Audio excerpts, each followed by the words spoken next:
Ladies and gentlemen, we're about to begin our services.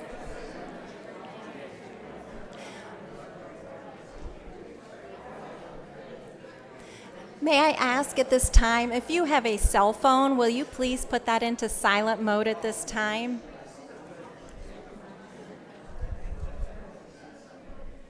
Conducting our services today is Rabbi Andrea Koznowski.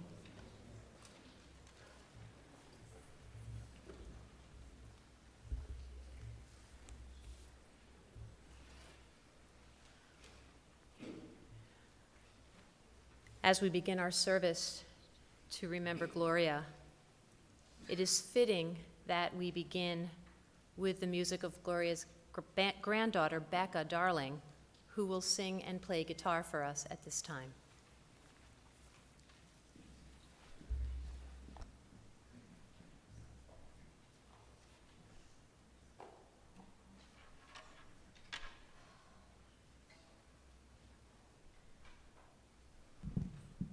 Good afternoon, everybody.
My God,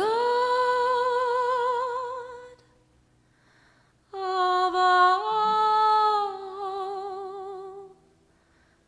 God's love shall never end. The sand and the sea, the rush of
Earlier at the cemetery, we read this reading, which is fitting to follow Becca's song. The music of this life has ended. The final chord has been played, yet the symphony continues even after death, its melodies filling our memories. Beauty in life, harmony of love and friendship remain ours to savor. Energetic tempos of youth blend into stately rhythms of age, leaving their mark on the passage of time. Recalling moments of haunting beauty as well as measures of discord and pain, we pause, quietly remembering. For one, a final note has sounded, yet we hear the melody lilting, lingering. The music flows, guiding us to create our own symphony. Today we stand at one of life's most natural and unnatural moments. Today we mourn one whom death has taken from us. We know this is the way of nature, that all people born will die and all living beings succumb to death. But knowing that death is a natural part of life brings little comfort. In Judaism, we appreciate that our ancestors understood this and recognized this reality, that death is the end of all that lives.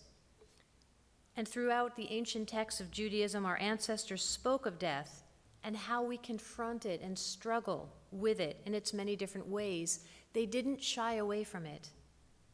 It is written in Ecclesiastes, "To everything there is a season, a time for every purpose under heaven, a time to plant and a time to uproot, a time to kill and a time to heal, a time to pull down and a time to build up, a time to weep and a time to laugh, a time to mourn and a time to dance, a time to scatter stones and a time to gather them up, a time to embrace and a time to let go, a time to be born and a time to die." Gloria embodied all that was true and good in this world.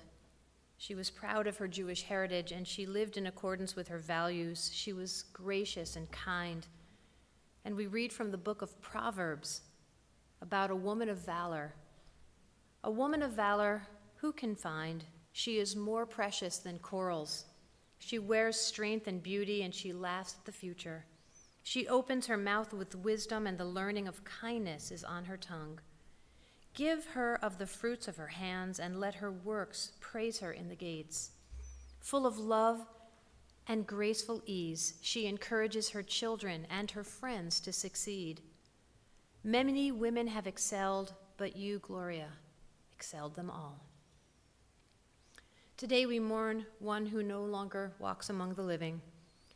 With Gloria's death just days ago, there is a loss, there is an emptiness, a void which will never be filled. When she was born, the world was transformed. Her life graced our world and enriched it.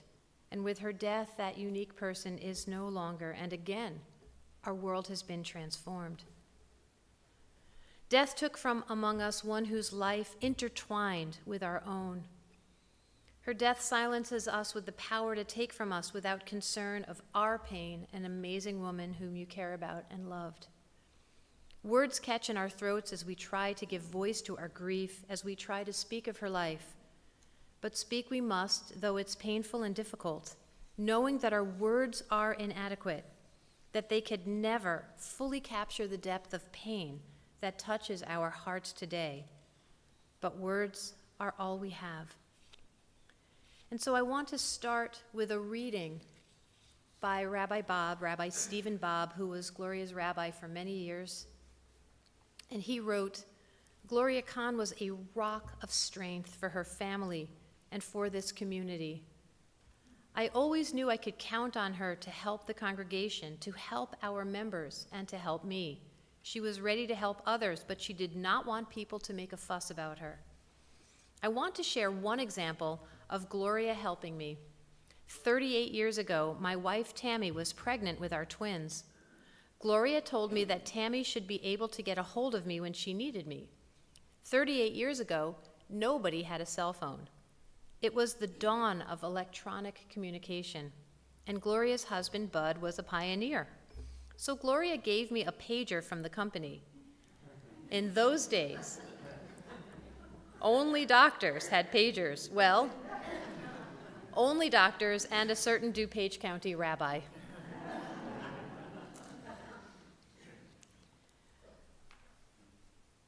Gloria's daughter, Joanne, wrote these words, and I offer them on her behalf. This is a reading by Joanne Darling. My mother's love of family and friends is what propelled her through life. Till the end, she hosted all our family celebrations because it was home to us all. She was active, full of curiosity and energy until she physically could not any longer. She always had a story to tell and is probably the most traveled person I know, having been to most continents, countries, states, and islands. At 91 years of age and a bit unsteady, she still enjoyed getting out on the golf course. She would simply turn her golf club upside down and use it as a cane to get to the tee. She supported us and rooted for us. I am so glad Mom got to see the fruits of all she gave us. She got to experience the successes of her grown grandchildren and was their biggest cheerleader, no matter how large or small the success. She simply basked in the glow of the love of her grandchildren that they gave her, always making time so they could be heard. We are the family we are because of her love and acceptance of each of us. She was our guidepost. We are sad to lose her, but most of all, so appreciative of the full, loving life she lived. She was a great friend, as proven by the many people who friended her at every age and every stage of her life. We are grateful for these friends because connecting with others is what she enjoyed most. She left this world knowing that she was loved and cared for by her family and her many friends. Hers was a life well lived, and as a family, we are so grateful to have shared so many years of much love, laughter, and joy with her. I now invite forward her grandchildren, Ben Derschlag, Dan Derschlag, Rachel Darling, and Sarah Kahn.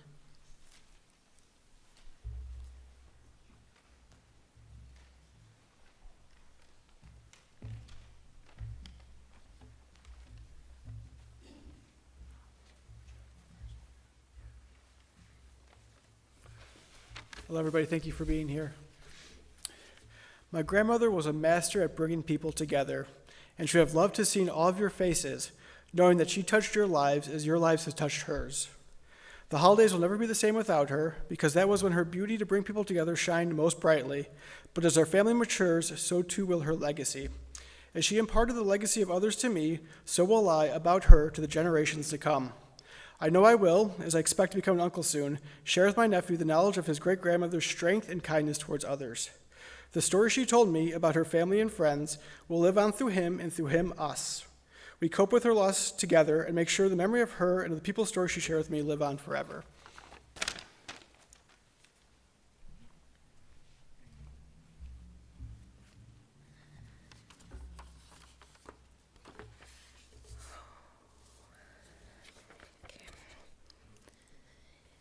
You'll probably hear a few key words when somebody describes Grandma Gloria.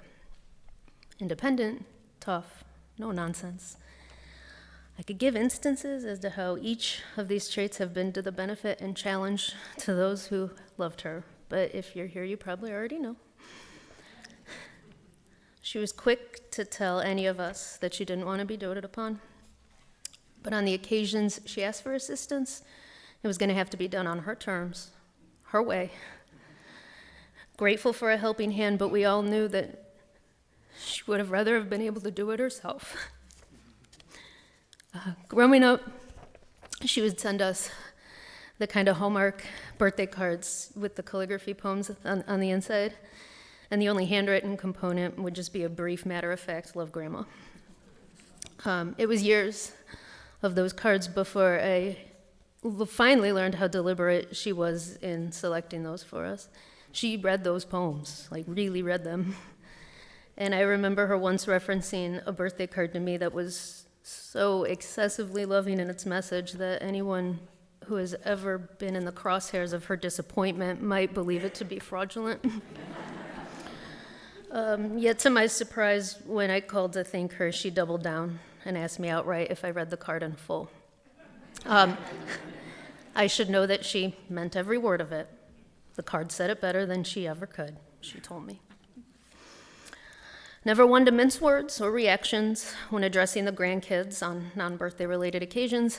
She would definitely let me know that yes, she did see the Doc Martens under the graduation dress, and that many of my drugstore selections of hair color were not always flattering.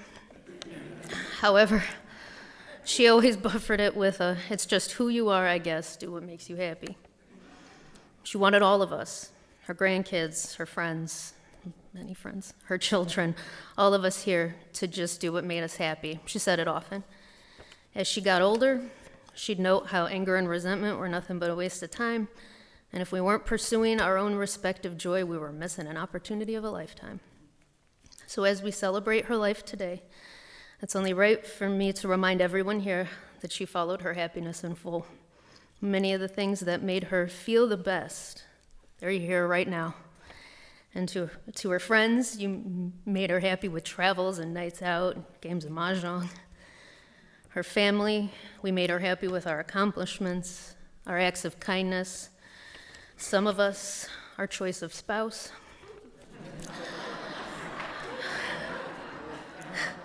My grandfather, Bernie, he's here. He's here in spirit with us today, and he made her the most happy. I think the only thing missing at this moment from her tapestry of joy is a good dirty joke and a slice of carrot cake.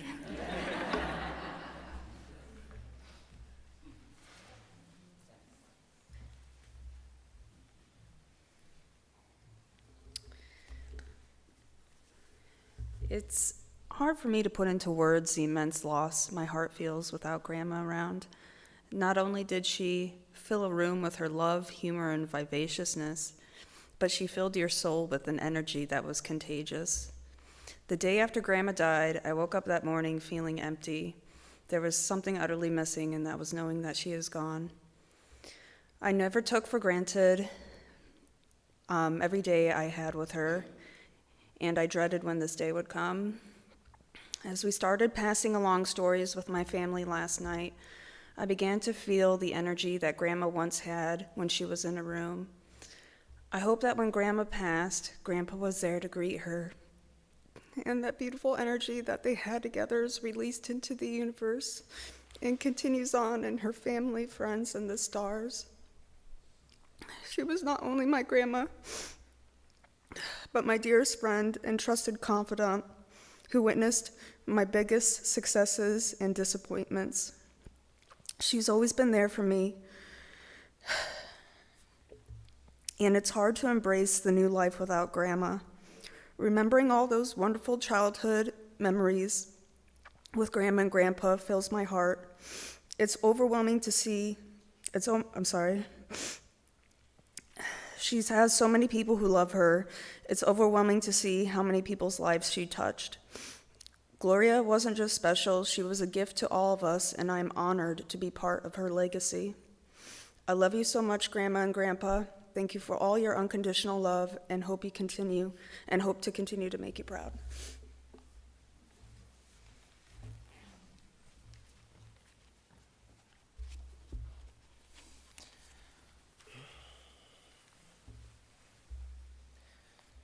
Pull out my notes here on my phone, did it that way. Thanks everyone for coming here to honor our grandma, your friend. A lot of the words that have been thrown around lately is the word matriarch. You know, she's the matriarch of our family, matriarch of the condo, congregation, friends, you know. 36 years I had, you know, she changed my diapers and, you know, went to my bar mitzvah, first wedding. She didn't make my second wedding, but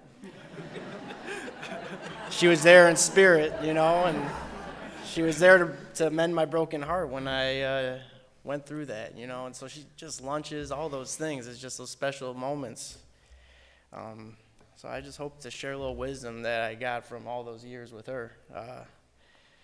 One thing she loved doing as a kid, she told me, was playing catch with her dad. That it wasn't very socially acceptable at the time.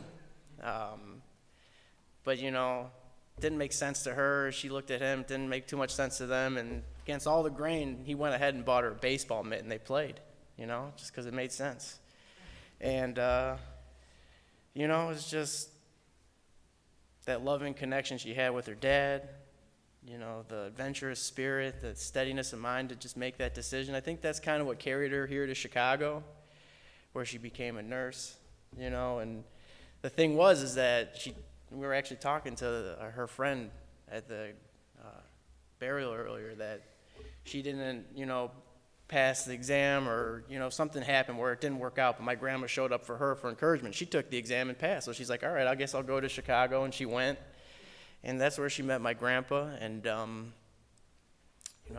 probably tell the story, but they met at Friday night fights, and she saw he was good with kids and always came with a coffee cake. She's like, I like that guy, and so that's when they,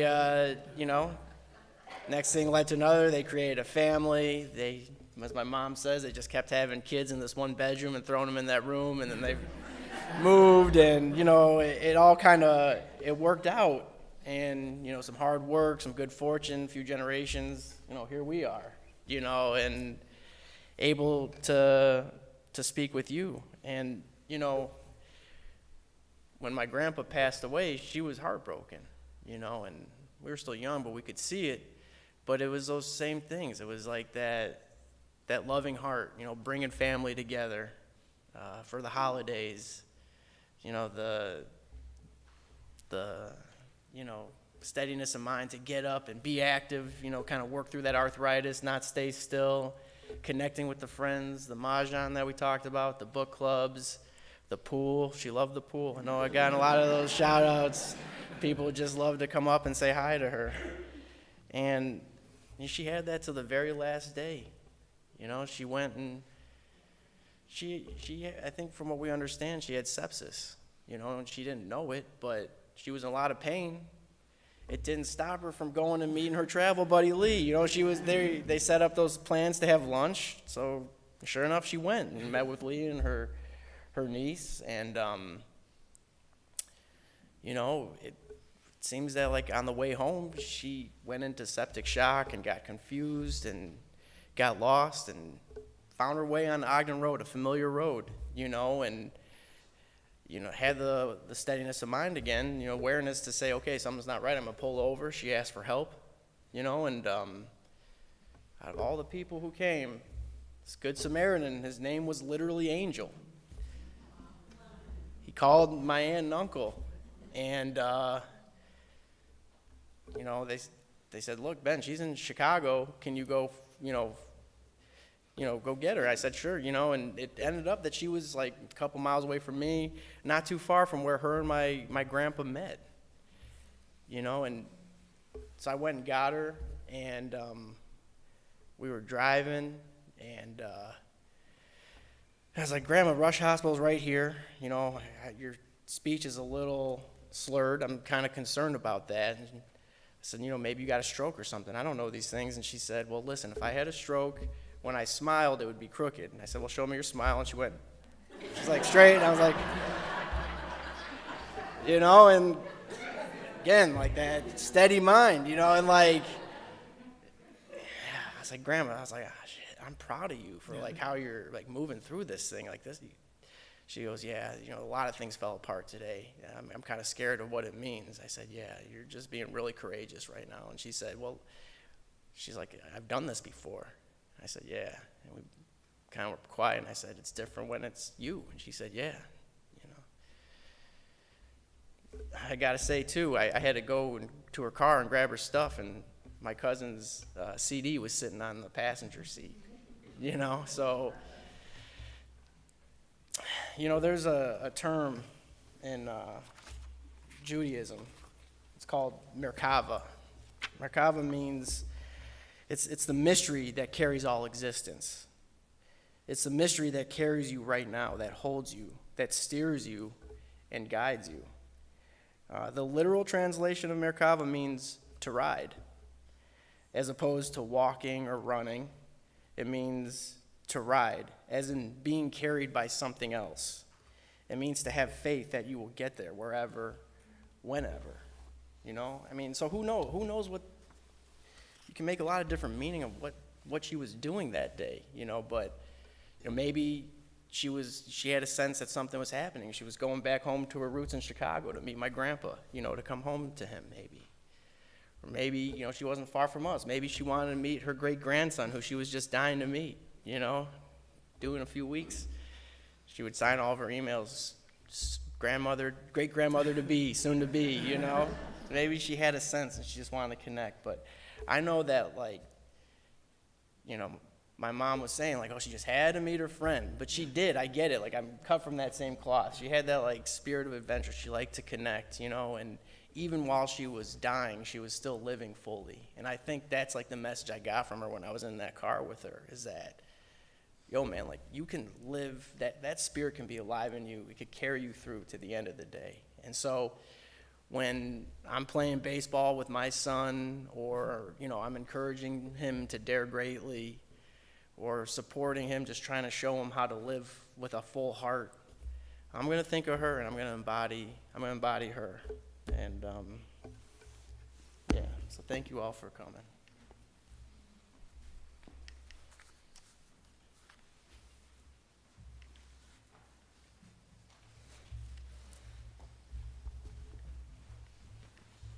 At this time, I invite forward Gloria's son, Jeff.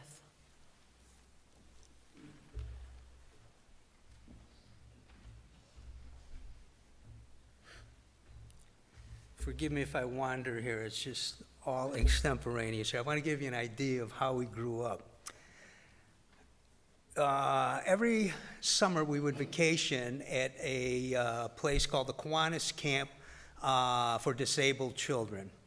And the reason we vacationed there was because my father used to be a counselor there. He had polio, and for 2 weeks, all the adults that used to go to the camp, who used to go to the camp, would come in for an alumni camp, and that was our vacation, that alumni camp.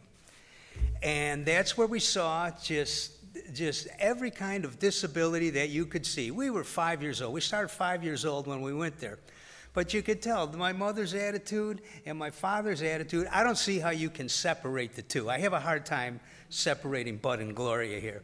But their whole attitude was, here's what the world looks like, kids. Get in here and pitch in. And that was it. We were 5 years old, and if we saw a wheelchair, you had to push it. If you saw somebody who needed help getting in a boat or whatever, you got down to the dock there and you carried him in there. And it was just the one thing after another. Our eyes were always open as to as how we could help, how we could pitch in. That was Bud and Gloria. By the time we got to be around 10 years old, we also learned, aside from doing that, we were supposed to work in the kitchen.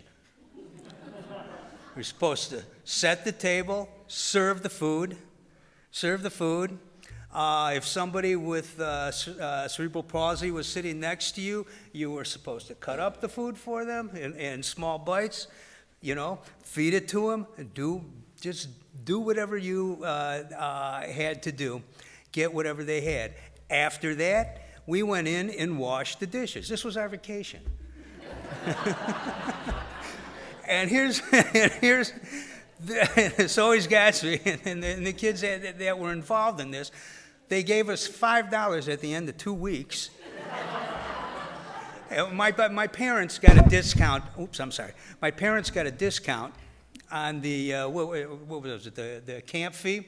Yeah, because the kids worked in the kitchen, they got into camp cheaper, and we got $5 at the end of it with a little note that said, "Don't spend this on candy." But the point being is that we were just taught, this was our introduction to the world. It was a place where people with disabilities, they could just cut loose. They could put on their swimsuits and show their skinny legs and deformed arms, and they could have there was no self-consciousness about their limps or their walks or whatever. And I looked, oh my God, it's so beautiful. And I look back on it and just so soul-fulfilling is what it was. And I am so thankful that I was kind of pushed into that. But that was our orientation to the world. He says, you're here to pitch in. And that was my mother to a T. Gloria, you were here. You saw somebody in need. You pitched in. You lent a hand. And to this day, I cannot pass anyone who looks in need without a guilty conscience. You have to do something. And that's what I wanted to get across, and that was my mother's spirit. So I hope that made sense there.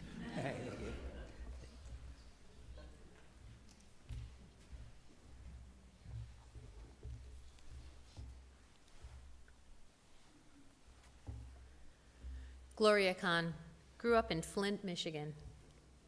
Gloria, I don't have to tell you, was fiery. She was feisty and independent. And she came to Chicago. She was ahead of her time, graduating early from high school. She went to nursing school. And there, as Ben said, she met her soon-to-be husband at a friend's apartment as they watched Friday night boxing because there were so few people who had TVs back then. Back in the day, people dated in groups, and she was dating Bernie until their last year of dating when they got serious and then, of course, married. But once a friend said to her, Bernie wants to know if you're coming to the picnic. And Gloria retorted, well, then have Bernie call me.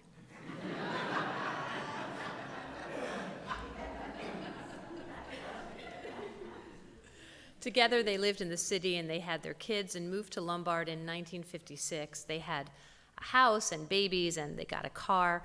And Gloria worked as a nurse for over 40 years. She opened the Central DuPage Hospital when it opened, and she worked nights in the emergency room, and later she got to work days in the maternity ward. She loved her job, but at the end of her career, she felt like someone who was in the way. She wanted to retire so someone else could have her job, but they didn't want Gloria to retire. Who would, right? But she retired with grace. She was also considered the neighborhood nurse, and people would come to her and they would ask her what to do before they took their child to the doctor. Once a panicked parent came to her and said, my son swallowed one of my birth control pills. What should I do? And Gloria answered, well, if your son starts speaking in a high voice, I guess you can then take him to the doctor. But until then, I think he'll be all right. As Jeff said, inclusion was important to Gloria and Bernie, and that's why the donations were asked to be put toward the inclusion fund here at the congregation. In fact, her commitment to special needs knew no bounds. She used to ask her family, her children and her grandchildren, instead of giving her gifts for Hanukkah or for her birthday, to make donations to Seguin Services, because she didn't want for herself, she wanted to pay it forward and support those in need, as Jeff said. Those who knew Gloria know that she lived life to the fullest. She had so many friends and had great camaraderie with anyone with whom she came in contact, and she continued to go to her 75th anniversary reunions of Mount Sinai. She had close friends from nursing school. She had close friends from the congregation and from Central DuPage Hospital. In fact, when she was on the maternity unit, she got to see her daughter-in-law give birth because the doctor had invited her to sneak into the delivery room, and it was a beautiful moment for the entire family. It was easy to make Gloria laugh. She had an amazing sense of humor. She loved to laugh. You could go from high to low with Gloria. She had the sense of the absurd, but she when you needed her to be solid, she could be unflappable, according to her children. To list all the things that Gloria enjoyed would take us all a day, but a few of the highlights that Gloria enjoyed was golf, mahjong, bridge, Las Vegas, taking cruises, doing her Sudoku puzzle every morning, coffee, and going to the pool because it was great for her joints. Gloria had been riddled with arthritis for a long time, so she made it a practice to join activities that got her out and about because she loved to be with her friends. But if her children were the sun and the moon, it was her grandchildren who were the stars. She loved her grandchildren beyond measure. She loved every phone call, every text, every Zoom. Every time she got to talk to them, it was a treat for her. Gloria also was a mother figure, a maternal matriarch to a lot of people who needed that parental presence. She would step up and she intuitively knew when somebody needed that extra kindness, to the point where she just took people in. Many of you knew her kindness toward you and stayed in touch, that she stayed in touch with people all of her life. She was the kind of person who brought people together. She was so good at it, not just her family, but her friends. Her favorite Jewish holiday was Passover, and it meant everything that she could get together with her family and friends during that time. Judaism was important to Gloria, and she and Bernie were actually founding members of the congregation. She didn't necessarily get the credit, but she's getting it now. Gloria taught in our religious school back in the day, and she even did Hebrew lessons from her house. People were drawn to Gloria, of people of all ages, and she felt that to have friends younger than she kept her young and vibrant. She cherished her family, and she treasured her friends. She was a gift to all who knew her. So there's a joke that her family told me that she loved to tell. I am not telling this joke, I am telling it on behalf of Gloria, and I hope that I do it some justice. All right. According to Judaism, when is a fetus viable? Well, the answer is after it graduates from medical school.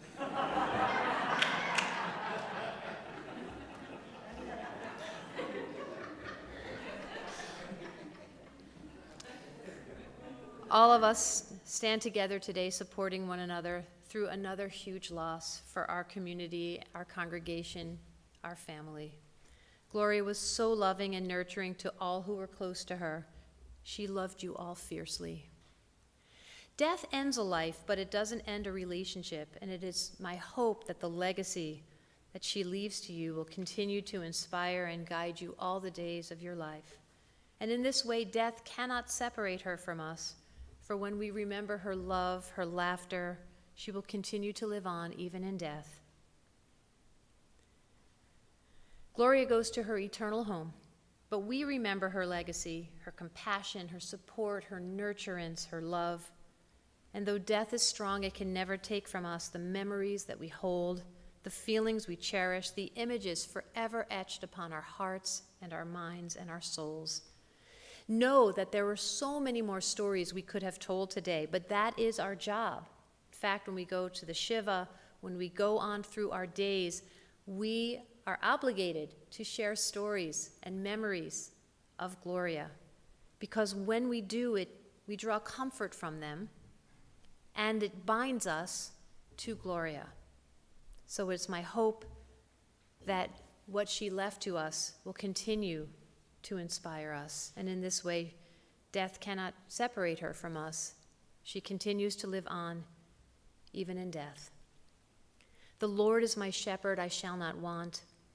He maketh me to lie down in green pastures. He leadeth me beside the still waters. He restoreth my soul. He leadeth me in the paths of righteousness for his name's sake. Yea, though I walk through the valley of the shadow of death, I will fear no evil, for thou art with me. Thy rod and thy staff, they comfort me. Thou preparest a table before me in the presence of mine enemies. Thou anointest my head with oil, my cup runneth over. Surely goodness and mercy shall follow me all the days of my life, and I will dwell in the house of the Lord forever. Adonai natan va'Adonai lakach, yehi shem Adonai mevorach. God has given, God has taken away. Blessed be the name of God. I ask if you are able to do so at this time to please rise as we chant El Ma'ale Rachamim.